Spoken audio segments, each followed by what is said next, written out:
नमस्कार दोस्तों। नरेंद्र मोदी बहुत दिनों से 400 सीटों का भजन गा रहे थे।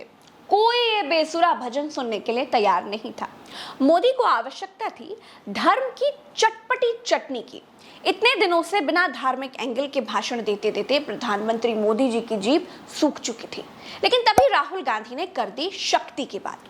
प्रधानमंत्री की उस शक्ति की बात जिस शक्ति के कारण कंपनियां छापा पड़ने के बाद चंदा देने लगती हैं। उस शक्ति की बात जिस शक्ति की वजह से विपक्ष के नेता बीजेपी में शामिल हो जाते हैं। उस शक्ति की बात जिस शक्ति की वजह से सिर्फ विपक्षियों के यहाँ ही छापे पड़ते हैं। राहुल गांधी ने कहा कि ना वो मोदी के खिलाफ लड़ रहे हैं, ना वो बीजेपी के खिलाफ लड़ रहे हैं, बल्कि वो उस शक्ति के खिलाफ लड़ रहे हैं जिसके बल पर मोदी सत्ता में है। राजा की आत्मा ईवीएम में है, राजा की आत्मा हिंदुस्तान की हर संस्था में है। बस फिर क्या था, जैसे अंताक्षरी में आखिरी शब्द को पकड़कर सामने वाली पार्टी को गाना गाना होता है ना, बिल्कुल वैसे ही मोदी ने शक्ति शब्द को पकड़ा और लगे गाना गाने। शक्ति शब्द का इस्तेमाल वो शक्ति स्वरूपा माताओं बहनों के लिए करने लगे। शक्ति को खत्म करने के लिए किया है। मैं इस चुनौती को स्वीकार करता हूं और मैं इन शक्ति स्वरूपा माताओं बहनों की रक्षा के लिए जान की बाजी लगा दूंगा। वाह वाह वाह, क्या लच्छेदार भाषण है, क्या जोश है। मैं शक्ति स्वरूपा माताओं बहनों के लिए जान की बाजी लगा दूंगा। पिछले 10 साल में नरेंद्र मोदी ने भारत में महिलाओं के खिलाफ हुए अपराधों में एक महिला के लिए भी पर्सनली स्टैंड नहीं लिया। दिल्ली में यही मोदी जी संसद में सिंगोल छड़ी लेकर फोटोज खिंचवा रहे थे। महिला पहलवान पुलिस के बूटों तले रौंदी जा रही थी। मोदी जी, क्या जान की बाजी लगाई आपने? फर्जी भाषण देते हैं आप। मैं इन शक्ति स्वरूपा माताओं बहनों की रक्षा के लिए जान की बाजी लगा दूंगा। सुनिए, आप कर्नाटक में चुनाव प्रचार में व्यस्त थे। वो महिला पहलवान जिनके साथ आप कुछ समय पहले वीडियोस बना रहे थे, वो महिला पहलवान आपके अपने भारतीय जनता पार्टी के सांसद ब्रजभूषण शरण सिंह पर यौन शोषण के आरोप लगाकर धरने पर बैठी हुई थी। आपने कौन सी जान की बाजी लगा दी जी? मैं इन शक्ति स्वरूपा माताओं बहनों की रक्षा के लिए जान की बाजी लगा दूंगा। जान की बाजी तो छोड़ दीजिए, आपके मुंह से महिला पहलवानों के लिए थूक तक नहीं निकला था। आप एक बार भी महिला पहलवानों से मिले तक नहीं थे। क्या वो महिला पहलवान महिलाएं नहीं थी? क्या वो शक्ति स्वरूपा नहीं थी? मैं इन शक्ति स्वरूपा माताओं बहनों की रक्षा के लिए जान की बाजी लगा दूंगा। ये छोड़ दीजिए, मणिपुर में शक्ति स्वरूपा बहन के प्राइवेट पार्ट को नोचता हुआ वीडियो वायरल हुआ। आपके मुख्यमंत्री ने कहा कि ऐसी एक नहीं कई घटनाएं हैं। मणिपुर पर क्या जान की बाजी लगाई आपने?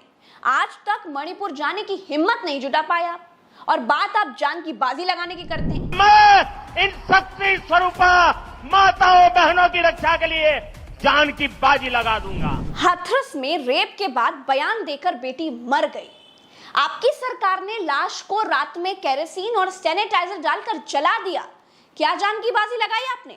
क्या वो शक्ति स्वरूपा नहीं थी? कानपुर में अभी 2 बहनें लटकी हुई मिली।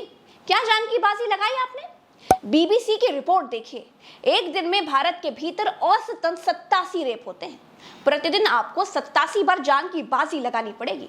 आप नहीं लगा पाएंगे क्योंकि आप भाषण के भरोसे राज करने वाले भारत देश के पहले प्रधानमंत्री हैं। मैं इन शक्ति स्वरूपा माताओं बहनों की रक्षा के लिए जान की बाजी लगा दूंगा। आपके राज्य में शक्ति स्वरूपाओं के साथ हो रही सबसे घटिया और जघन्यतम अपराधों की बात कर रही हूं मैं। इन अपराधों पर आप जान की बाजी तो छोड़ दीजिए, ध्यान तक नहीं देते, तो दूसरे अपराधों पर आपसे बात करना तो कोई मतलब ही नहीं उठता है। फर्जी भाषणबाजी नहीं, शक्ति स्वरूपा देवियों की अगर आपको इतनी चिंता होती तो आपकी चिंता दिखाई भी देती। सब छोड़ दीजिए, आप शक्ति स्वरूपा अपनी पत्नी की जिम्मेदारी नहीं उठा पाए। वो भी तो एक जिम्मेदारी थी, वो जिम्मेदारी आप नहीं निभा पाए।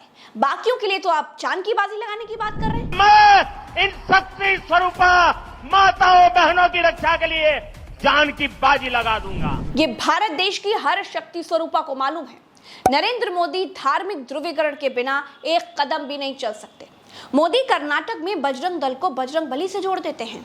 कभी कपड़े देख करके प्रजा प्रजा में भेद करके हिंदू मुसलमान करने लगते हैं। कभी बुर्का, कभी हिजाब, कभी हलाला, कभी 3 तलाक, कभी कब्रिस्तान, कभी श्मशान, कभी दिवाली, कभी ईद, कभी रमजान, कभी लाउड स्पीकर, कभी टीका, कभी टोपी, कभी दाढ़ी। और अब बीजेपी शक्ति के नाम पर, देवियों के नाम पर, माताओं के नाम पर लोगों को उकसाना चाहती है। जबकि सच क्या है? सच ये है कि राहुल गांधी ने देवी माताओं को कुछ कहा ही नहीं। नरेंद्र मोदी ने खुद ही ख्याली किला बना लिया और लोगों को धर्म के नाम पर, देवियों के नाम पर, शक्ति स्वरूपा वाली शक्ति के नाम पर बरगलाने लग गए। प्रधानमंत्री को ऐसी हरकतें शोभा नहीं देती हैं। बहुत जिम्मेदारी से कह रही हूं मैं ये। राहुल गांधी ने ईडी, सीबीआई, इनकम टैक्स जैसी मोदी की शक्ति के बारे में बात कही थी। सुनिए, आपके लिए राहुल गांधी का बयान निकाल करके लाई हूं। सुनिए और सुनकर बताइए, क्या इसमें कहीं देवी माताओं का अपमान है? ना हम बीजेपी के खिलाफ लड़ रहे हैं, ना हम एक व्यक्ति के खिलाफ लड़ रहे हैं। एक व्यक्ति को चेहरा बनाकर ऊपर डाल रखा है। हिंदू धर्म में शक्ति शब्द होता है। हम शक्ति से लड़ रहे हैं, एक शक्ति से लड़ रहे हैं। अब सवाल उठता है वो शक्ति क्या है? जैसे किसी ने यहां कहा राजा की आत्मा ईवीएम में है।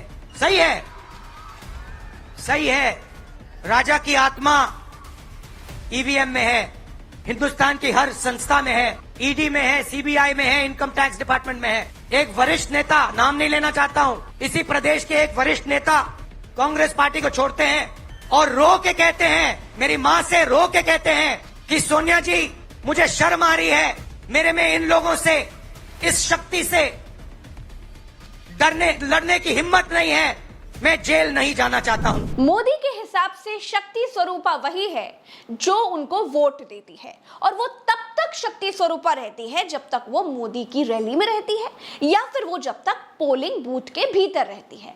बाहर निकलते ही मोदी की गारंटी के बारे में तो आपको मालूम ही है, क्या बताना। इस वीडियो में इतना ही, चलते हैं। राम राम, दुआ सलाम, जय हिंद।